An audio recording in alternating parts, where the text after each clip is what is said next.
Okay, hi everybody, how are we doing? We are on our second reading slot. So let me introduce you to Elsie Mawson and Lola Keeley, who are here to read excerpts from their books. So we're going to go to Elsie Mawson first.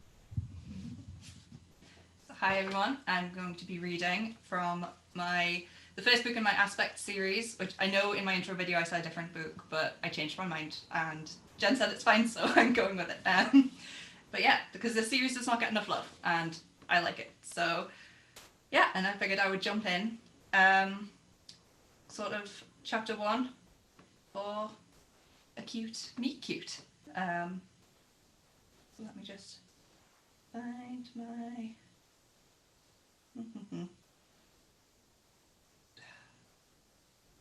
Sorry, I'm trying to find my face on the page. Alright, here we go. As soon as the blades of Claire's boots made contact with the rubber mat, she heard a blood-chilling screech that she'd only ever heard over the TV before. No, it can't, Lindsay gasped. She was quickly answered by a loud thud above them, followed by the sound of falling roof tiles. The screams of her fellow students told her that there was indeed a monster on top of the building. Claire skated back out to the rink to get a closer look, grabbing one of the ski poles as she went. She wasn't suicidal. She just knew that she was going to have a hard time getting her shoes off and would be quicker on the ice with them on. She quickly turned to face the monster as she reached the other end of the rink, staying clear of the edge as people were still using it to get themselves off the ice. It was a large reptilian beast, with spikes running down from its head to its tail and large claws. It had scales ranging from a deep crimson to a bright yellow, and despite frantically looking over the creature, Claire couldn't see an area of vulnerability. Her ski pole wasn't going to help her if she couldn't penetrate the scales. She looked around and saw that most people seemed to be getting out of the way quickly, but she spotted a young boy on his knees in the middle of the rink, struggling to get up. Claire skated over to him. Need a hand?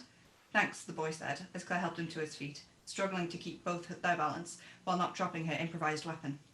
As they moved to the side, Claire saw two people seemingly appear out of nowhere.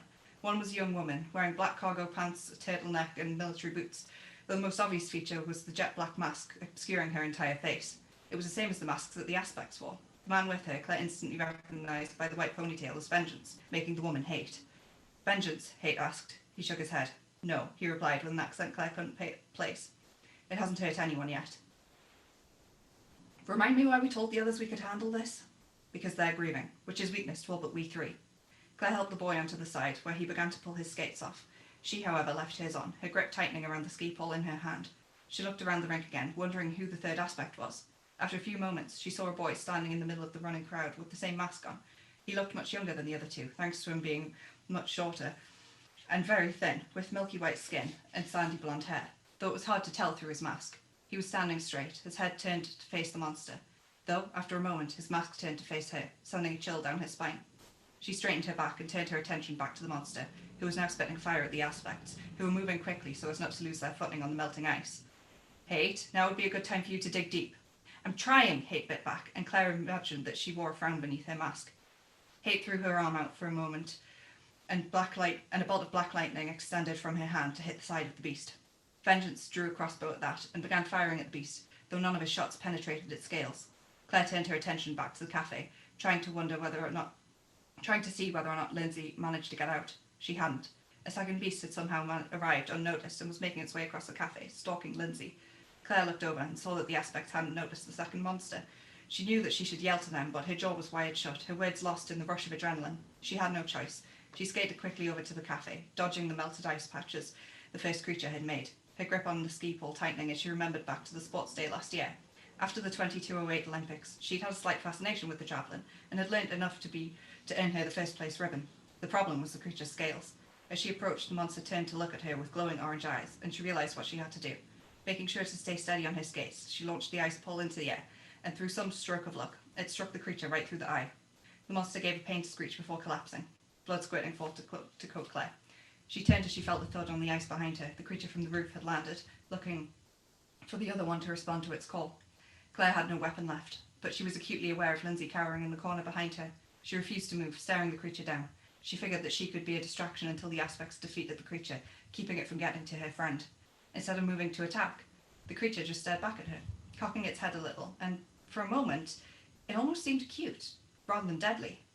That lasted all of 2 seconds before she heard a shout of, "Get down!" The creature hissed at the sound as Claire looked for the source, only to get knocked down to the ground a moment later. As the shock of being tackled wore off, Claire realised that it was Hate who had knocked her to the ice, though thankfully she hadn't hit anything on her way down. She looked over Hate's shoulder to see the monster was convulsing, orange blood pouring from its eyes and mouth as it thrashed around in a way that could have possibly led to it striking her if Hate hadn't pulled her away. A second later, Hate struck out with a bolt of black lightning, finishing the job. As it collapsed, Claire was faced with Hate, who, surprisingly, pulled off her mask to reveal a girl around her age, with sparkling dark silver eyes that likely would have been almost black if not for her alien genes, and deadly sharp cheekbones that belonged on a glassy magazine cover. Hate regarded her closely for a few moments, with an expression Claire couldn't decipher. And then she smiled, and Claire couldn't help but smile back. And that is it for my sci-fi superhero-y nonsense. Also, really good. Cool. So I have a question for you. Let me just find it. So the original book that you were going to read from, is that part of the same universe as the book that you've just read from?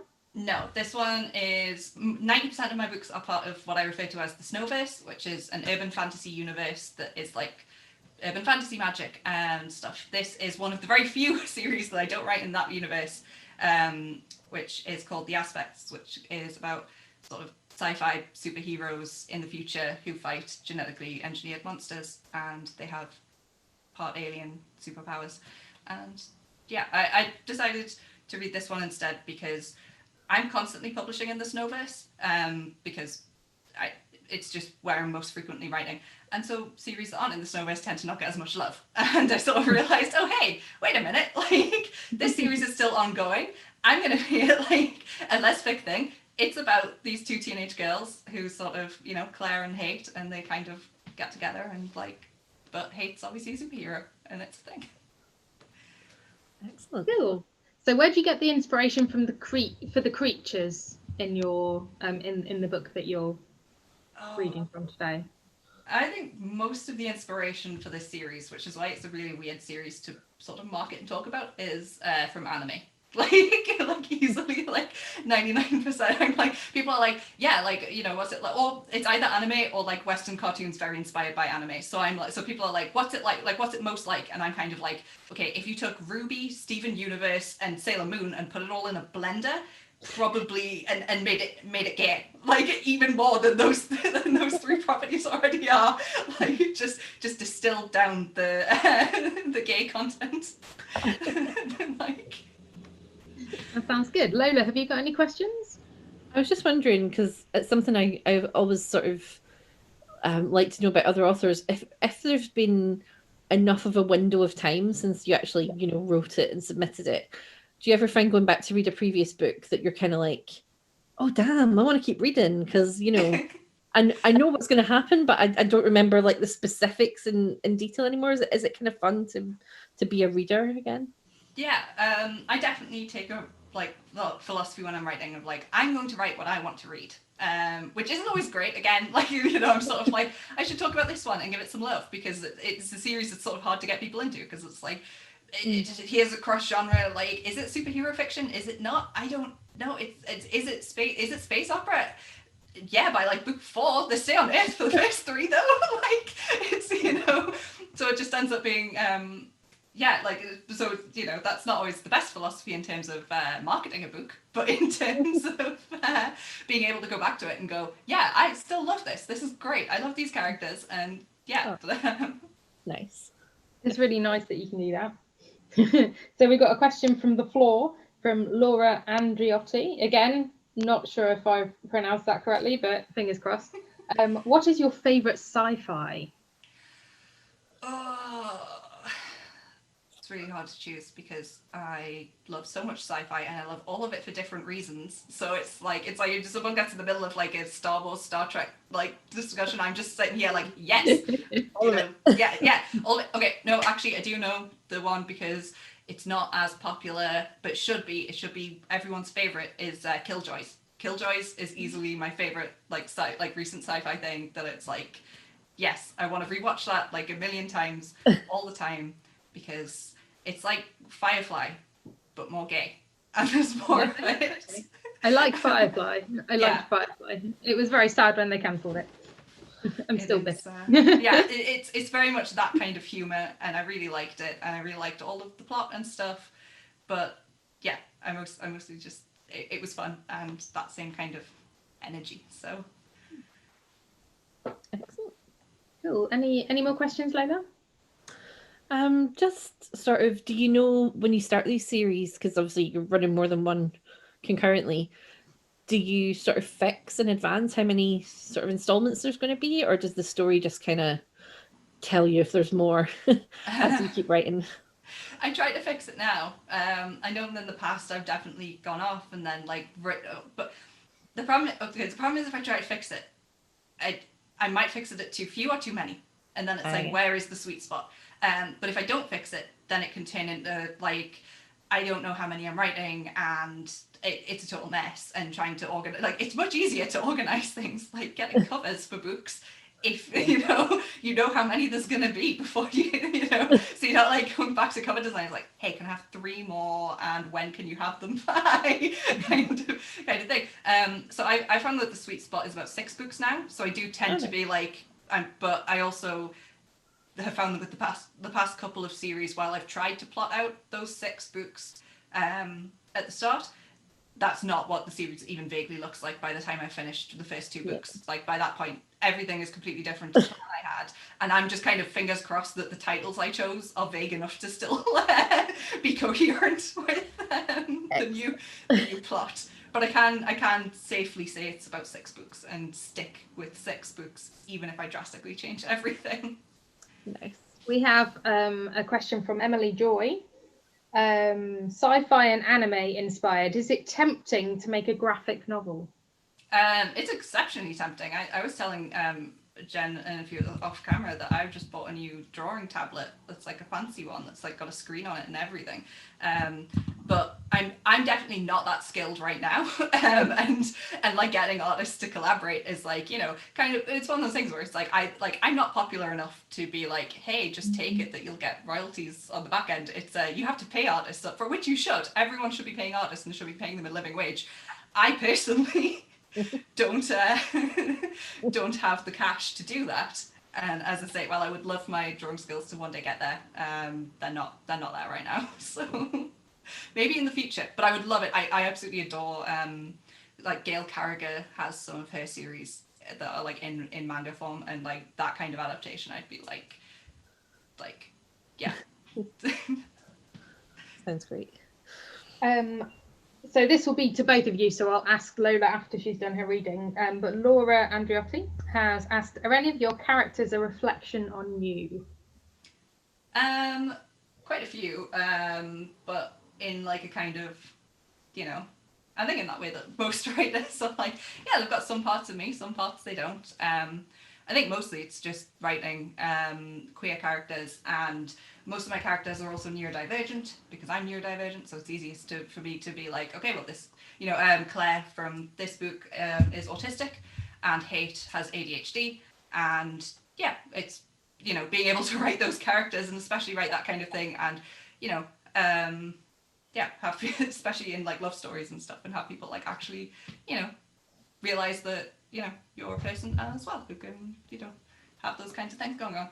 But yeah, that tends to be what I mostly put into things. And then, you know, I don't know, I think if I had half as many problems as my protagonists have, I'd be in trouble. So. Okay, shall we move on to Lola's reading? Fun. Take it away, Lola. Okay, well, my most recent book is A Roll in the Hay, which I've been cheating a little bit because one of my 2 protagonists there is Scottish, so we have the same accent. But unfortunately, I've run out of bits to read that won't give away massive spoilers. So I've decided to jump back a book and go into Slammed, which is my tennis romance, which came out last summer. So hopefully, if you haven't read it yet, this will be a nice surprise.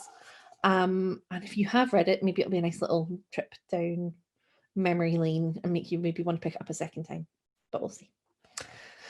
Okay.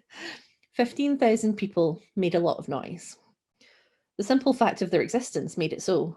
Breathing, hearts beating, the soft squash gasp a person made when sitting down too heavily, or the squeak of their rubber soled shoes against the concrete floor. Plastic chairs groaned on their hinges, throats were cleared, and that was before a single conversation, from the mutters between close friends to the shouts from one corner of the space to another. But in centre court at Wimbledon, when the umpire called for "quiet, please," that was exactly what they got. That quiet closed in around me, serving in the semi-final as the clock ticked over from afternoon to evening. The match had already been delayed by warm summer rain, the kind that appeared out of a faintly grey sky and soaked people to the bone without them realising. At the first drop, we had been postponed. Covers rolled out over the grass so quickly, it seemed they were protecting from something far more dangerous than a little rainwater. Then the roof closed, slow and mechanical like a spaceship in some clunky sci-fi show I'd watched growing up. With it sealed, with the weather shut out, everything sounded different. Echoes bounced in strange ways, and suddenly all those people at a safe remove seemed to be right on top of me. I shook my head. Focus, Ellen. What did a little change or two matter? I took a steadying breath and reminded myself that the tennis stayed the same. The previous point had been decided with a furious rally, and I'd won when a last desperate lunge was backhanded into the net. I'd waited politely for my opponent to pick herself up and dust herself off. Her once pristine white t-shirt, mostly sweated through like my own, bore green marks and sandy smears from where she'd hit the ground. I wiped at my own shirt in sympathy, ball for my next serve already in my hand. I only had 25 seconds to make the serve, so I bounced the ball straight down at my feet. 1, 2. The weight of it felt familiar against my palm, fresh from its precisely chilled can, in peak condition for being hammered against the ground just as hard as either one of us could hit it. I closed my eyes for just a second and waited for the feeling to settle over me. Sure enough, it came rolling in just like the tide. I'd done this before, maybe 1,000,000 times. I released the ball upwards. No blue sky above it that time, just the industrial surface of the closed roof. No matter. My other arm was already in motion, the movement as natural as breathing. With the kiss of contact, my serve was unleashed. Not my hardest or my fastest, but the women's game wasn't dominated by serve prowess in the same way as the men's. I could have risked serving an ace, effectively a shot that no mortal player should have been able to return. But aiming exclusively for those could lead to double faults, and so it was a calculated choice each time. I could barely feel my racket in my hands. It was an extension of my arm by now, no matter how many different ones passed through my bag and my palm every day, every week. The custom grip I'd been using since I was 14 and still playing in the juniors was moulded to the exact bends of my fingers, and the calluses I developed always fit within its grooves. Like a wedding ring worn for years but still felt after it had been removed, so too did I have my own phantom accessory. The slight heft of the graphite frame always with me, even when I was far from the court or a kit bag. We hit another long, hard rally, and I felt a twinge of complaint in my right calf as I stopped short to win the point. Damn, that would have to be looked at to make sure it didn't develop into a proper strain, or worse, an actual muscle tear. For a moment, as I moved to serve again, I realised that I didn't actually have to. Somehow, in all the years I've been playing, it never occurred to me that the entire act of playing in a match is voluntary. If I set my racket down right then, in that moment, and walked off court, no one could have stopped me. Fortunately, for my wandering thoughts, I'd been drilled too well by my coach over the seasons. Countless sessions with my therapist had focused on moments like these. Now, in that final stretch of a match, I knew I had the stamina and technique to win, almost by default. How hard that was usually came down to my opponent, and that was when I realised my real advantage. It was bad form to admit it, to even think it in the first place, but ask anyone who ever won a tennis match, and they would nod in recognition. The two of you were out there alone. Alone in effect, despite the umpire and line judges and the kids who chased the loose balls around. That was what the world shrunk down to, one person competing against another, with only one winner possible. What any winner could have admitted, confessed, really, was that at some point on the road to victory, they could see their opponent settled for defeat. That moment, seeing the loss in their eyes, even as they stared defiantly back over the net, that was what kept me going. Made me want to compete and bring home as many trophies as they could throw at me. Maybe I should have said something humble about playing for the love of the game, but it would only have been a lie. That look, the one I saw radiating back at me in that moment, said that yet again I'd won. Now all that remains was to clinch those last 2 points and let the umpire confirm what we both already knew on court. Excellent. And we're back. I haven't read Slammed yet. It's in my massive pile of to be read. I'm not really into sports, and that sounds really odd. I think because I was brought up in an environment where my dad is very anti kind of football and stuff like that. He's more into rock music and theatre and things.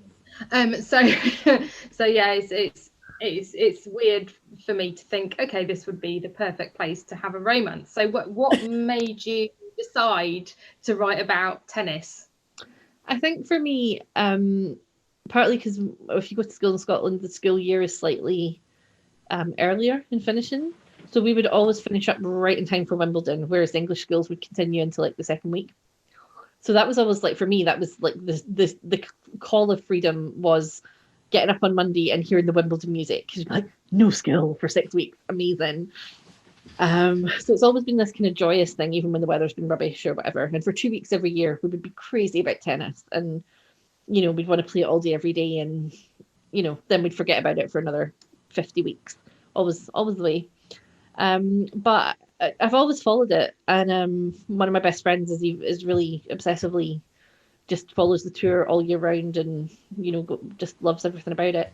And I realised, you know, from seeing interviews and stuff, that they basically, because they're all playing the same tournaments and it's roughly the same people at every tournament, it's kind of like a big roving pack of almost like an extended family that goes from place to place, and they see each other in matches more often than they see their families a lot of time. And it just felt like an environment of kind of, oh, it's quite extreme situation.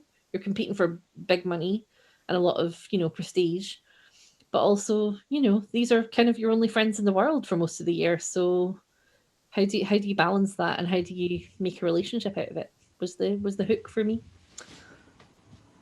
Interesting. Yeah, I suppose it, you know, kind of a like almost like a found family, but just for a short period of time. And yeah.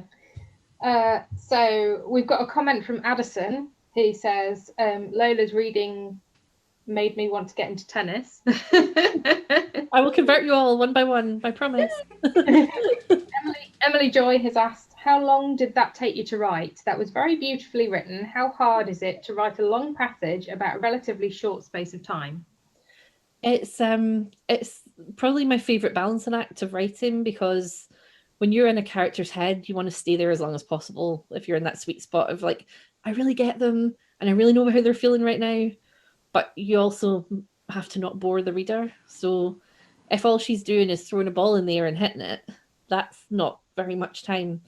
So you have to make that realistic to how fast do you think, how much could, you know, when you're sitting at the traffic lights in your car, how many thoughts run through your head before the light turns green, you know? And you're always a bit surprised by how much quicker thinking is than doing. But yeah, it was probably a lot more overwritten than that to begin with. And thank God for editors, because they will go, nope, you don't need that. Nope, that's a diversion. And they help you cut it back to what's important in that moment. What's the real heart of what your character's thinking and feeling, and they get rid of all the distractions for you. Yeah, so. They are good. My editor, so I wrote my last work in progress with 104,000 words, and I've managed to get it down to like 91. So they were like, yeah, that's too long, you need to cut that down. I was like, oh, okay. Lucy, have you got any questions for Lola? I was gonna ask, because when we've got characters who obviously having a romance in a competitive environment and stuff, how do you balance like the competition element with the, like, you know, like, you know, not making that curve between, like, you know, oh no, we're on the other side, and to like a romance like not too steep and stuff. Yeah, it was a bit of a. My first instinct was, I think I was going to have them not directly competing, like they were going to be, maybe put them in doubles and they were going to be thrown together against their better judgment or something. But then I just found that so much of the conflict was missing, and that's what drives the story. So it became, I won't give away spoilers, obviously, but because ultimately there's one champion at every tournament and one person wins the big prize, and it can't be both of you. There comes a point where they're both really going for the same things, and it was a really nice, I think, like from a feminist point of view as well, to be able to be like, have women stand up and say, I like you and I respect you and I want to explore, the personal side of my life, but also I've been working for this since I was like 5. We've got to respect that this is, this is what I'm here to do, and that I'm not gonna throw it all away because a pretty girl told me my hair looks nice. It's kind of what makes them like fun to write, is that they're so driven. So you don't want to compromise them and throw that out as soon as the competition gets a bit too hot. So it was, I think it's like anything else, as long as you keep the respect, then you can get away with most other things. But if they don't respect each other's like accomplishments, then it wouldn't work, and they would just not make a good couple. So that was the real tightrope, I think, between love and respect. We talk a lot about research, don't we, in these things? Did you have to do a lot of research into the sort of lives of a tennis player? Yeah, luckily it's something I've got a real soft spot for. Like, my relaxing reading is reading like long form profiles, whether it's like the history of how they made elevators, or this person playing a sport that I've never heard of and how they spent 40 years becoming the best in the world at it, and stuff like that. I find it really fascinating. So I read a lot of like biographies and stuff like that anyway. It was a nice excuse to go and read some that I knew were out there. So, and surprisingly, a lot of the men's tennis biographies as well, because it's quite similar sport wise, but the lifestyle around it's quite different often, and the expectations are really different for men and women. So, and of course, I'm just like completely in love with Steffi Graf, so I already kind of knew everything about Steffi Graf for like the past 2 decades. So it was a real nice chance to like, hey, here's something I really love, and I'm gonna kind of make it a bit of an homage to her career as well. So it was research, but it was very much the fun kind of watching old matches and reading a lot of interviews and stuff. Awesome. Sounds like it was a real fun process. It really was, and it was great. Every time someone was like, "What are you doing?" I'm like, "Research." Because it kind of looks like you're just watching the tennis. Yeah. No, this is work. This is absolutely work. all 2 weeks of the US Open, I must watch every match. So it was a good excuse for a while. So we'll go back to Laura Andreotti's question. Are any of your characters a reflection on you, Lola? I think probably it bleeds through more than I realize at first. Ellen in Slam, certainly. I wish I could play tennis like she does.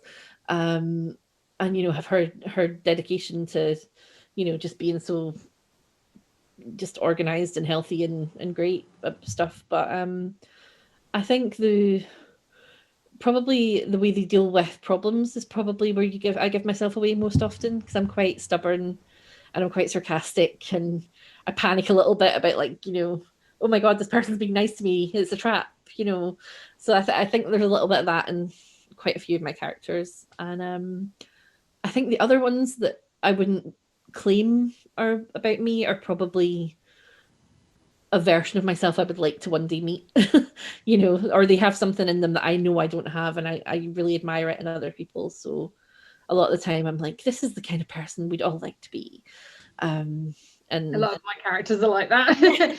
So like sometimes I'll have somebody that's like really, really shy, and maybe that's a version of me that may have happened had I not have done so. Yeah. And a lot of it is like, you just kind of change a few details or change a few major events in their life compared to your own, and you think, well, actually, if I hadn't had that support, or if I hadn't had that experience, would I be able to like walk into a room and do that? I don't know. So it's quite a useful way to get into their heads. And one thing both from TV and book writing is just, you've got to put your characters in difficult situations. You've just got to test them at every opportunity. And you feel terrible doing it sometimes. You're like, I'm so sorry, not again.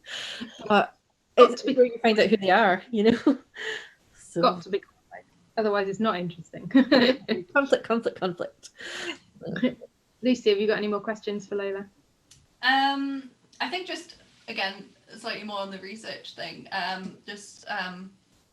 Because my sister does a lot of powerlifting and stuff, and there's like a lot of technical elements to sports and stuff, and like more than just like the general research. Was like that like overwhelming, or were you just like that can stay over there and I think there's a real temptation. It was the same with my first book, which was ballet based. Mm-hmm.